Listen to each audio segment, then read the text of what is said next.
Greetings programs, welcome to the grid. I am Sark and today we're going to start a still life in 3D Studio Max.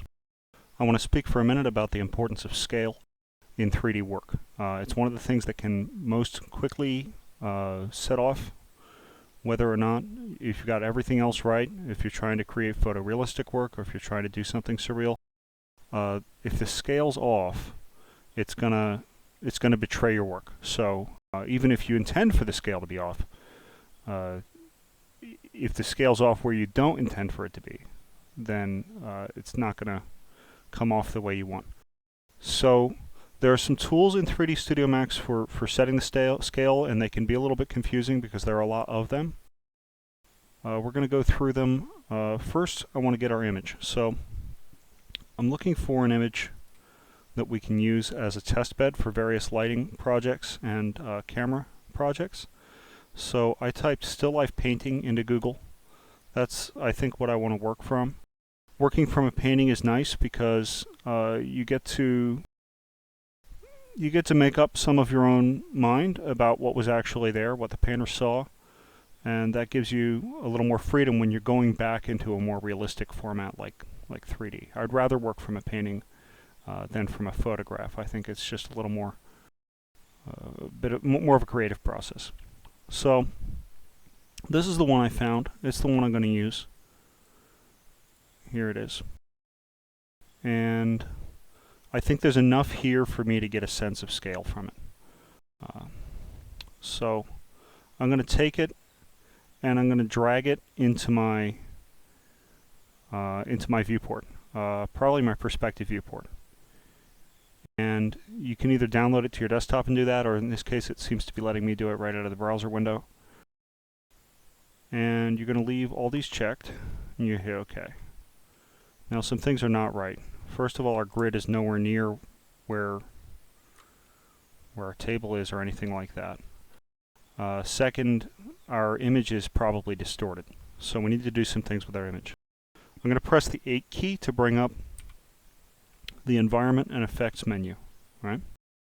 Then I'm going to press M to bring up the material editor, and I'm going to drag and drop this image to our material editor. I'm going to choose instance. It's going to replace this material swatch with just a map, but that's okay. That's all we need for now. And then I'm going to drag it back and make sure it's set to instance. So that means that whatever we do here, that might have been a little I don't know, paranoia on my part, but dragging it back, I've had more success with that. So whatever I do here is going to happen to my main image. So if I set this to screen, now our image in the render is set to screen. So before it was set to spherical environment because it had assumed that I was bringing in some kind of HDRI image. That is clearly not going to work here. But if you set it to screen and you hit F9, then you're going to have your image. Now, we still need to make sure that the image is right because our default render is something like 800 by 600, and that's a 4:3 image, and I think our original image was pretty close to 4:3, but it might be a little off. So it's important to check. What we're going to do is go here where it says bitmap parameters and click on it. That should open this menu. If you can't find this menu, you could also just right-click on the image in Windows or look at it in Google. Does Google tell you the size? Google tells you the size, so you could just roll over it in Google if you don't know how to find this menu. It says 770 by 610. And here in this menu, you really ought to know how to find this menu, 770 by 610. So that is not quite 640 by 480. I don't know exactly what the conversion would be, but we don't have to figure that out. We're going to just let the computer do the math for us. I'm going to go to Render Setup. You can see that our render is 640 by 480. So I wonder if I can illustrate this. So here's the original image. Can I have them both open kind of on the same page together? Sort of, kind of, except 3ds Max keeps wanting to take over. Okay. So the differences are probably going to be very minute. Yeah. There's a distortion on the one on the left, the one that we rendered. But it's near indiscernible, and the distortion is just that this one became a little bit wider than the original painting, and I mean by less than 5%. Less than 5% scale differences Probably the human eye doesn't notice. But more than 5%, it's going to stick out like a sore thumb. So anyway, what do I mean by this? What I mean to say is that we can get this dead on. There's no reason to settle for almost. So I'm going to come in here where it says custom image size, and I already forget what the numbers were, so I'm going to go look again. There it is, 770. See, I kept having 710 in my mind for some reason. 70 by 610. Wider than it is. It's a little wider than it is tall, but not that much wider. So it turns out that the image aspect is 1.262 and not 1.3. We can now lock this, and that'll lock our image aspect. So if we wanted to type something like, I don't know, 1920, it will provide, not 190. It will provide the corollary, right? So go back down to 770, it should give us exactly 610. So that's what we'll work with for now, but just so you know, you're not limiting your resolution. It's not like when you set up a scene in Photoshop and you've chosen a scale for your canvas, and that's kind of like if you go above that, then you're up-resing. 3ds Max, when you're producing your final product, your render, you're actually generating your bitmap image or your video image from coordinates. So there's no limit. We could go up to 4K, we could go up to 8K if we wanted to leave our computer on all night doing some crazy render. But you can work small, big enough for your eye's convenience, and then take the resolution up when you need it, or when you need to check on some detail or something. Alright, so that's our resolution. That menu was the render menu. The render setup menu, F10. Okay, this menu is the material editor, that's M, and originally we got our image into the material editor through the environment channel, that's 8. Okay, the other thing we need to do is set up the way that our image is displayed in the viewport. You can see it's still not right here. I can't see the top of the vase. I'm going to hit Alt-B, and I'm going to click the button that says Match Bitmap. Does that do it for me? I thought it might. Match bitmap, and I think if we then go here and we choose show save frames, okay. So now what we've done is we've made sure that our pane in the active viewport matches the scale of the final rendered image. So those are the same shape now. That's going to be important for setting up our camera. Alright, next step. All this is for photorealistic lighting and photorealistic photography. So part of the deal here is that we're going to be using the art renderer. 3ds Max has a lot of renderers. If I hit F9 right now, what I get is the scanline render. It's the oldest render. It's been a part of 3D Studio Max since like the early 90s. Nobody uses it for serious, finished professional work, generally. I'm sure somebody uses it, but for photorealistic work, it will not do.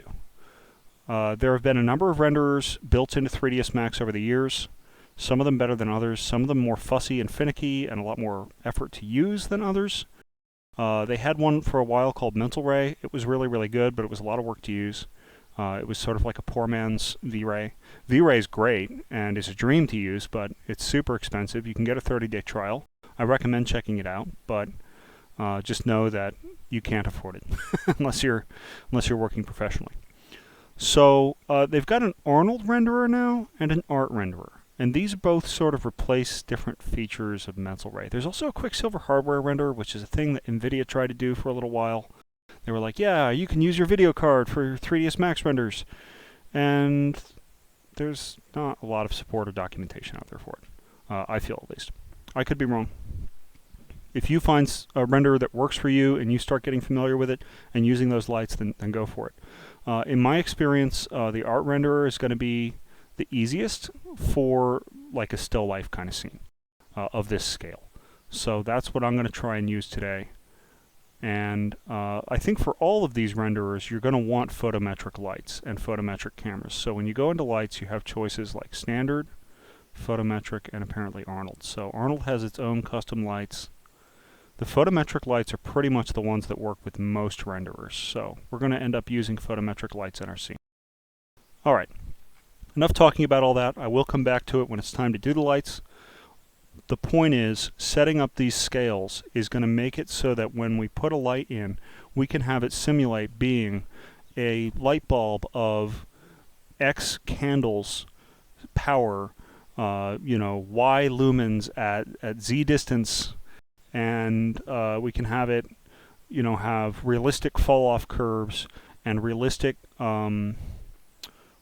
colors Kelvin, and have those simulated in our world. And that's going to be a lot of fun, actually, even though we're simulating a painting, and we probably could just eyeball it in the scanline renderer with some basic lights. We could probably get there, but it's going to be cool to see how these lights do realistic shadows and things for us.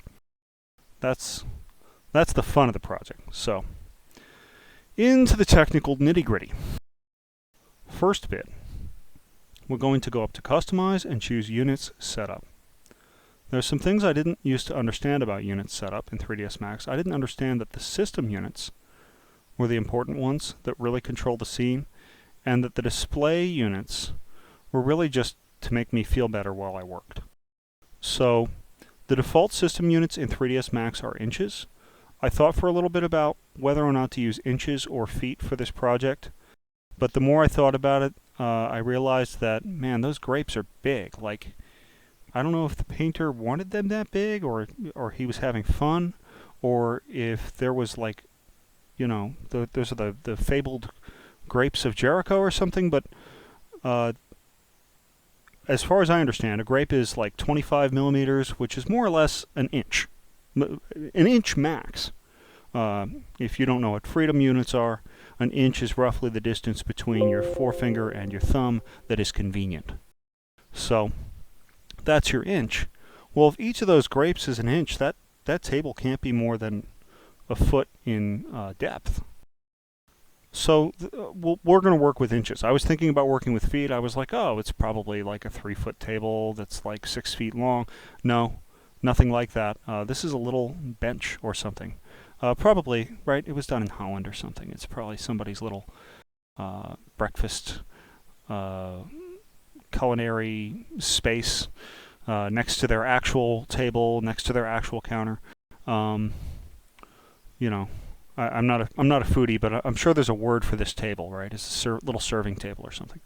In any case, we have distance from origin and resulting accuracy.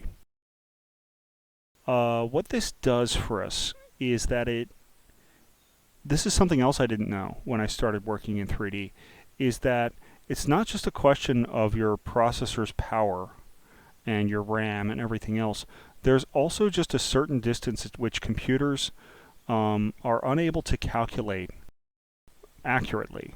So what this is telling us is that if our object at this scale of 1 unit equaling 1 inch is 1 inch away from the center of our grid, then it will be accurate down to 0.0000001192.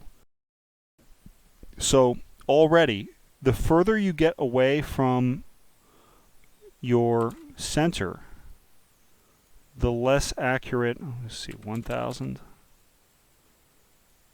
I don't know if this does this for us, but basically, the further you get away from your origin, the less accurate your world is.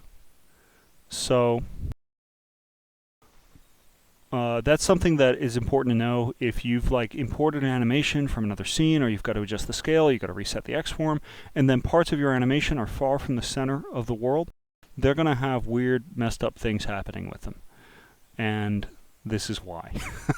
So I guess the moral of the story is just kind of stay close to home, and you can have hyper detail. I mean, that's a lot of zeros before it starts mattering. Okay, that's not going to matter to the human eye at most scales. But I guess you can have accurate little details on your grape, or you can have a football stadium, but you can't have both, right? You've got to choose a scale appropriate. So I was thinking about feet. I think that inches are going to be the most appropriate scale for a scene. That's what I'm going to go with. So 1 unit is equal to 1 inch, distance from origin 1.0, resulting accuracy, whatever it is. I don't want to muck with that. Those are defaults. Respect system units and files. That means if I save the file and I open it up again, it should respect that scale. Okay.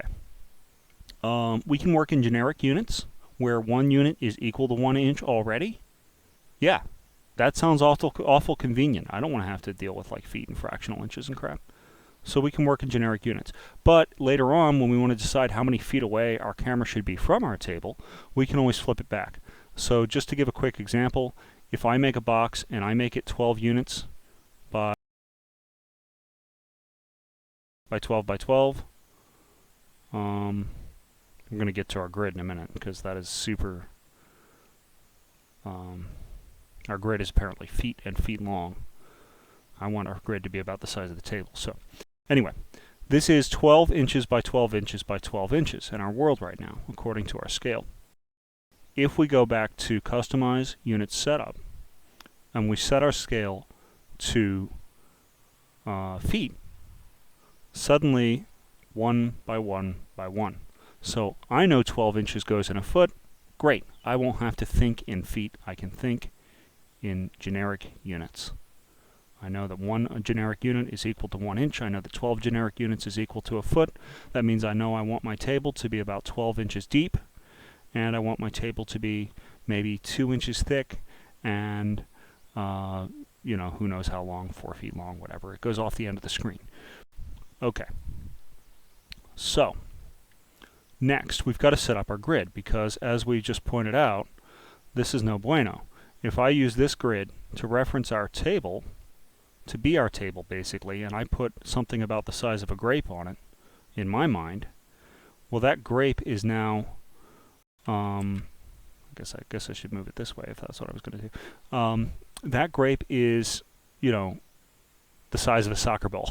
So that doesn't work. We're not going to work that way. We're going to right click on our snap settings, and in here there's a home grid. Now, nobody hardly ever messes with this, so if you do mess with your home grid and then you save your project and then you open that same project and you haven't reset max or anything and you're trying to follow somebody else's tutorial, just remember that you changed your home grid. And so, you know, things are going to be different. So we have user grids too. It might be cool to create a user grid for the table. We're just going to use a home grid because the table is our whole world for this little scene. Okay. Well, we have grid spacing, and that is, what is that? That's the number of units in a little square of our grid, and that's why you know, one of those looked like it was like a foot, because it almost was. So if we set the grid spacing to 1, now we live in a world where 1 foot is going to, right, 12 by 12 by 12 is going to be almost the size of our grid. In fact, we can make it exactly the size of our grid. I think our grid is 14 inches right now, because the grid extent is 7. Now this is important to remember. It's kind of like radius versus diameter. So the grid extent is not the total number of squares in the grid. It is the number of squares that the grid is visualized from the center. We don't need it that many. 6 will do. If I have the grid set to 6, what's going to be cool is then I know that if I want my table to be exactly 1 foot, I'm going to be able to line it up to be the length of the grid. So if the grid matches the length of the table, then I know that the table is 1 foot in width, and our world is going to get a lot easier. Already, things are lining up for us, and we didn't have to use any fancy tricks. Okay. Major lines every nth grid. Let's see, what if we do 1 every 3? Is it just annoying to look at? It's probably just annoying to look at. So we just leave those off, as they're left off most of the time. Oh wait, this wanted to be 6, and major lines wanted to be 10, so we're not going to look at any major lines. I guess I could put like major lines every single grid. How major are they? They don't look awful major, right? Every 2, every 4. It's hard to tell them apart. So I'm really not going to get any use out of those. Probably there's some custom UI color things I could be doing, but this is going to serve. So we're going to close our grid and snap settings and try and line our grid up. Now, lucky for us, it's just going.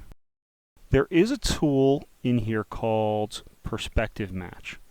So what I'm going to do is I am going to try and like put a couple grapes, I guess. Should I make a grape my center of my world? Should I make it that peach? Let's try making it that peach. Let's say that the peach is 4 inches in diameter. Sounds about right. Looks kind of convincing. We're going to turn our snaps off. You know? Center that grid there. And pull it forward a little bit. Hit Alt-X. Oh, so sometimes when you're doing, I'm going to hit J to get rid of these little extra lines, and then I'm going to hit F4 so I can see the lines on my square. Sometimes the Alt-X transparency is just not good enough. And your scene's not so complex that you need to really save system resources. You've got, fast processor, 16 gigs of RAM, something like that. So, no need for that. You're going to open the material editor. You're going to select an empty material slot. I guess I'll select this one here. And I'm going to drag and drop it onto my box. And then I'm going to set the opacity for that material to 10.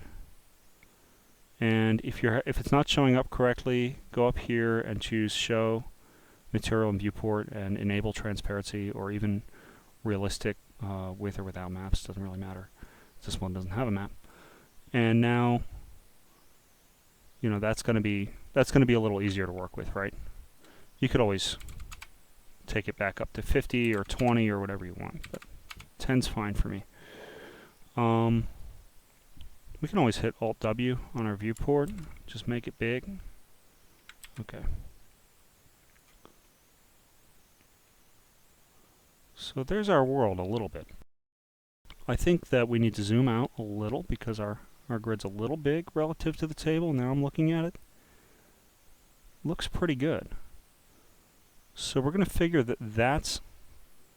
Now if that's the peach on the table, another thing we have to think about is the fact that... Let me put a box under the peach real quick. 12 by 12 by 12, or 12 by 12 by -2. Alright, there's more or less our table. Does that look right in terms of the amount of volume we expect our peach to take up? Of course, our peach is a sphere, not a box. So...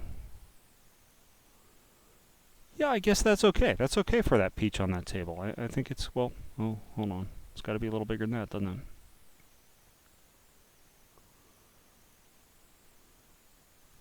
I mean, so let's look at that. I guess that's okay. Right? It is a big peach, but let's think about it. It's going to take up like a third of the table's space. So you think about that bowl behind it. It's a little tricky to imagine, but we're just going to have to make some choices here. That's a part of what we're doing right now, is making some artistic choices about the scale of things. So, if we're happy more or less with our grid, let's go back to where our peach was more or less there. Right, sitting on the surface of our grid. We can do a thing called man, it needs to come down. Yeah, downhill a ways. Okay. We can do a thing where There's a tool in here. It doesn't always work out for me. It's under utilities. It's called perspective match. So we're going to try it. We're going to give it a college try. Show vanishing lines. Hide vanishing lines. Pick anchor object. Show vanishing lines. So now, in some world, I think I can just kind of... Now, I tend to have a problem when I move this one. This one really doesn't like sort of representing... If I move this bit, this is the way I imagine it, right? As sort of like a counterpart on the other end of the table. But it gets a little fussy, so we're going to try that. I'm going to make sure nothing else got moved to kilter. I'm going to take this one down here. And this one, let me Alt-W real quick. I feel like the table does have, I don't know if it's a bend in the table or it's actually a slight rise. I'm going to assume that it's just a bend in the table, but you could imagine taking this like just the tiniest bit. Maybe I will. And then this one, you got to be tricky when you pull these through each other. They can mess with each other, but yeah, you see it really didn't like that, right?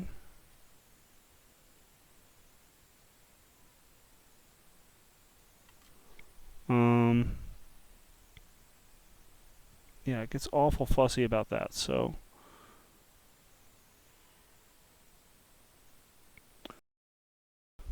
I guess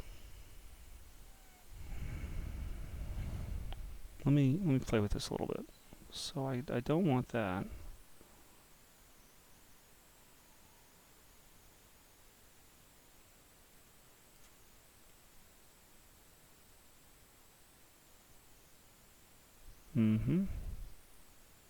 See, you're going to have to fuss with these a little bit until they're really want them. But I think this is almost a world that I'm going to have to accept. I'm going to...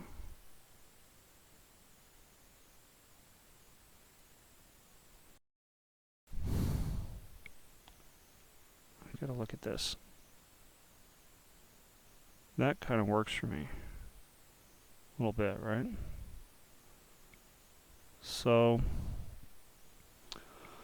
I think that that's maybe as good as I get. You know, it's not going to be perfect because we're eyeballing it. That's why it's not going to be perfect, right? And we're not sitting where the painter was sitting. But I think that we can work our camera off this. We can say that this is our camera. Now, a part of me wonders if I want to. Whoa, no. Control Shift Z. No, I messed everything up. All right, time to start over. Let's see. F P F P. Okay. So this can be a little bit of an ordeal. I'd almost rather just line it up for myself. I know that makes me like crazy.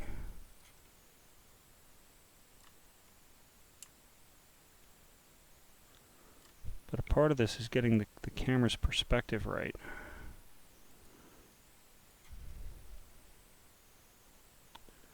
And I just feel like the way some of that was being handled is not as good as the way it's just eyeballing for me. So I'm going with that.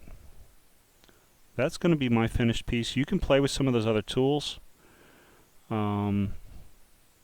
I don't always feel like they work out great for me.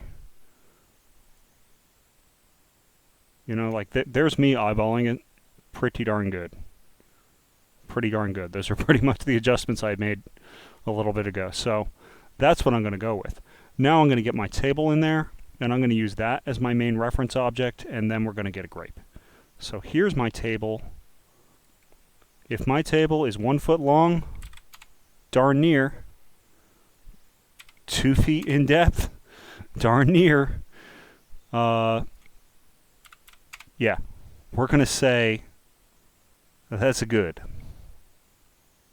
Could we scoot that down a little? I don't know. We don't want to do that, right? That's our table. That's where it lives. So there is something funky here.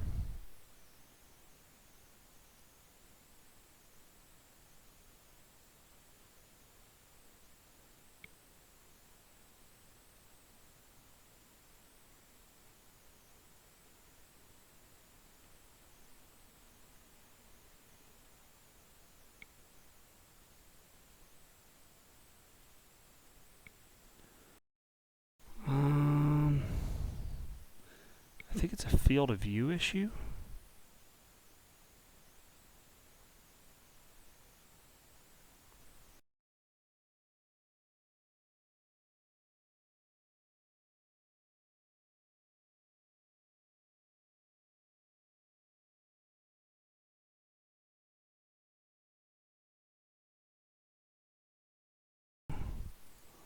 Now I want to come this way. So I guess I can do all this while I watch. Man, I had it nicer a minute ago, didn't I? Of course I can't undo it all. Alright, once more.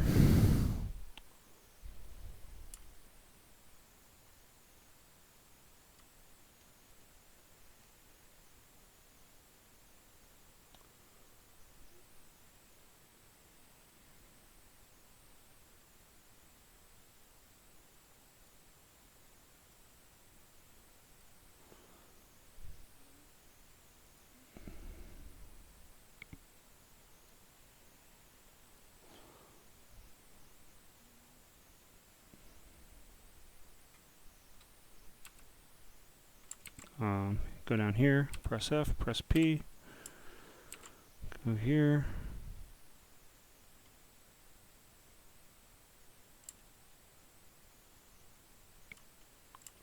Just holding the Alt key and middle clicking.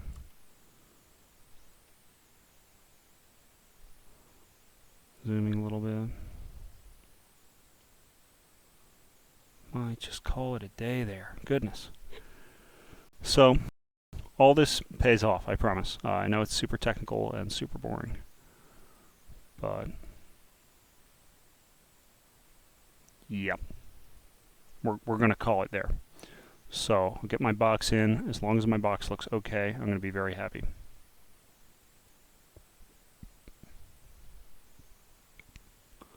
Length has got to be 12. Height is going to be -2. Width is going to be like 48.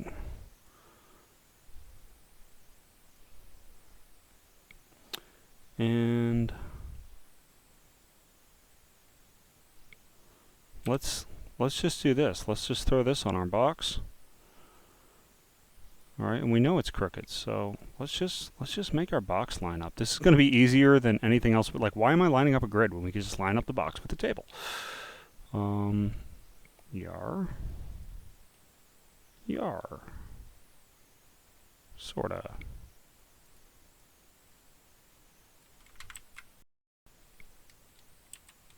No. Okay.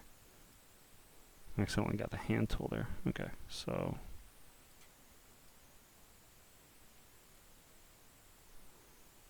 zoom.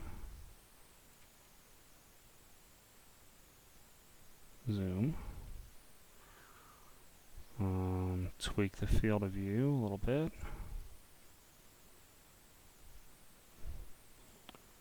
Zoom out a little bit, or zoom in.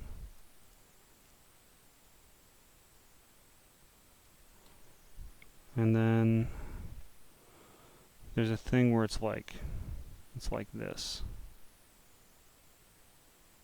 Right? But it's not.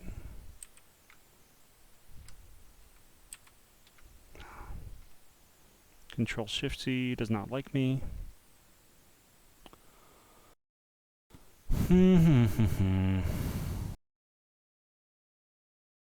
Reset our view. FP.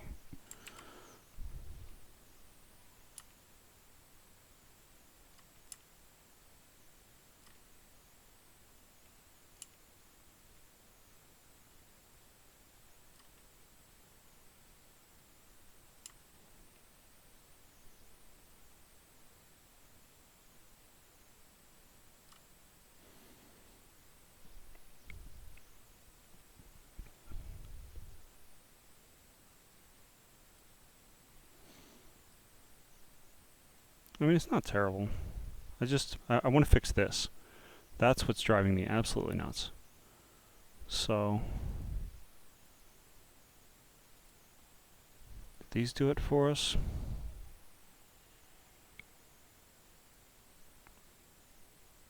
Could you in a box? Could you with a fox?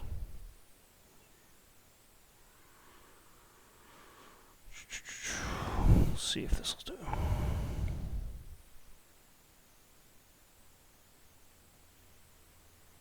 Man, moving this one always penalizes me.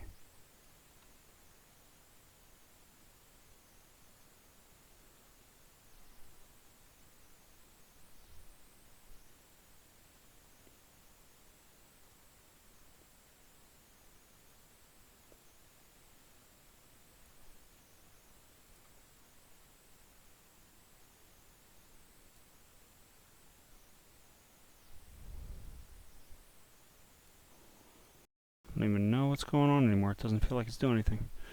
So,